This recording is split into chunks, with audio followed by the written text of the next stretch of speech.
بسم اللہ الرحمن الرحیم۔ السلام علیکم ورحمۃ اللہ تعالیٰ وبرکاتہ۔ پیارے ناظرین، آج کے اس ویڈیو میں ہم دیکھنے والے حضرت صالح رضی اللہ تعالیٰ عنہ کی کچھ خاص باتیں اور ان کے زمانے کے واقعات۔ شمود قوم کی وہی لوگ کی جو پہلے عاد کے ہلاکت کے بعد حضرت ہود علیہ السلام کے ساتھ بچ گئے تھے، اور ان کی نسل عاد ثانیہ دوتیہ عاد کہلائی۔ ان کو شمود ارم بھی کہا گیا۔ شمود کی بستیاں، سمود کی آبادیاں ہجر میں تھی۔ حجاز اور شام کے درمیان وادی قورا تک جو میدان نظر آتا ہے، یہ سب ان کے رہنے کی جگہ ہے۔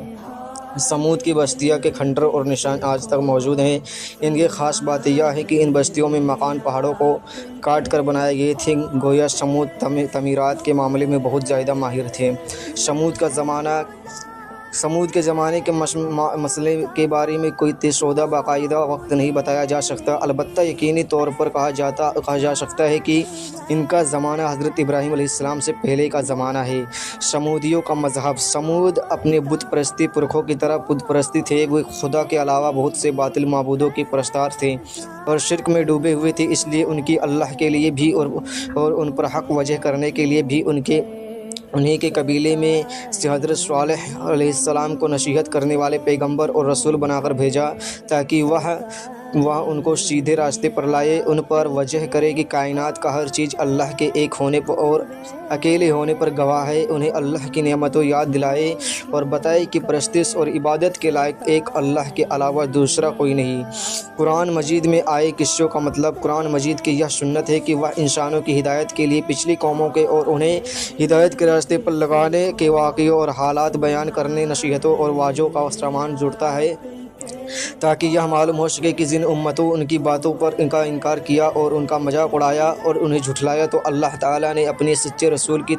تصدیق کے لیے کبھی اپنے آپ اور کبھی قوم کی مانگ کرنے پر ایسی نشانیاں نازل فرمائی جو نبیوں اور رسول کی تصدیق کی وجہ بنی اور معجزہ کہلائی۔ لیکن اگر قوم نے اس نشانی اور معجزہ کے بعد بھی جھٹلانے کو نہ چھوڑا اور نہ دشمنی چھوڑی بلکہ ضد پر اڑے رہے، تو پھر اللہ تعالیٰ کے عذاب نے آ کر ان کو تباہ و ہلاک کر دیا اور ان کے واقعوں کو آنے والی قوم کے لیے عبرت و نصیحت کا سامان بنا دیا۔ اللہ کی اٹھنی۔